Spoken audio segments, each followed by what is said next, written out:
U.S. Army has accepted the Textron MK 4.8 HQ Aerosonde. I think Aerosonde is how you say it. Aerosonde drone, designed for reconnaissance and surveillance missions. This VTOL capable drone offers flexibility for deployment in remote and rugged environments. Super helpful. Obviously, scaling production, big thing, might be hindered by supply chain disruptions for especially the drone specific avionics and battery systems, which we already know that's a limited resource. The Aerosonde system will be supporting the Army's modernization goals for uncrewed operations.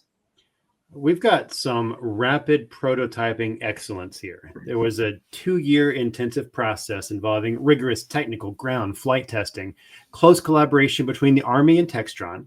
This right here, this article is talking about the culmination of the comprehensive 2-year development phase.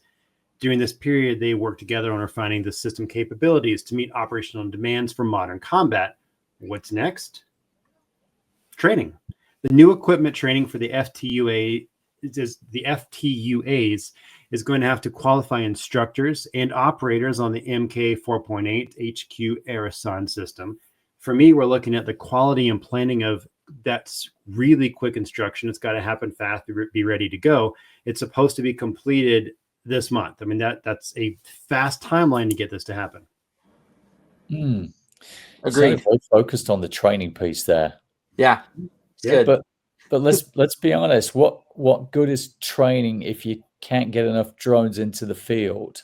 The real challenge, sounds like we're going there again, is scaling production without running into bottlenecks with avionics and battery systems. You mentioned it there, Greg, as well. If Textron cannot ramp up fast enough, the Army's going to have a lot of well-trained operators sitting around with nothing to fly, even though they're beautifully trained.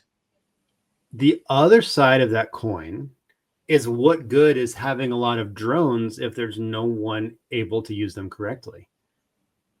This looks to be a trainer program that's going to train the trainers who are going to train new operators. It's got to be quick. It's got to be good. It's got to be quality. It's got to be ready to go so that these things are not just paperweight sitting on the field, not taking off. Yeah, I do admire enthusiasm for getting these operators up to speed super quick, but let's face it, this isn't a flight school problem. It's a supply chain problem. These drones aren't built with the off-the-shelf parts from the local hardware store again. You know, he hasn't popped down at Home Depot with the instructions or not in Home Depot. Specialized avionics and high-performance batteries are critical, and global supply chain disruptions could really leave Textron scrambling to meet that demand. So I think supply chain, I'm sticking with it. I appreciate that you admire my enthusiasm for training, and I appreciate your enthusiasm for wanting to make sure that there are enough supplies to make the drone fly. Yeah, come on. so much. The fully trained operators are ready to use them. It seems like both of these things are needed. You know, instead of a chicken and the egg problem, we have the drones and the users here. It's a project where you've got to have both of these things ready to go, probably at the same time. Stuff built, people knowing how to use them. The solution to get the training portion up to speed is to have fully mapped out requirements and use cases. Take a look at how to ensure the training was a success, you know, some test or qualifications on the training. But you know what? That's just the classroom fun. So what are your supply chain solutions? Yep. Establish strategic supplier relationships and secondary sources for avionics and batteries to mitigate disruptions. So you set up your supply chain integrated solution, get your suppliers in there, have a backup, implement real-time supply chain monitoring to stay ahead of potential shortages, bring it into virtual factory manufacturing operations. So you've got your APS running. I'd get an advanced planning and scheduling tool to make sure that your production capacity with delivery timelines for both drones and training needs are considered.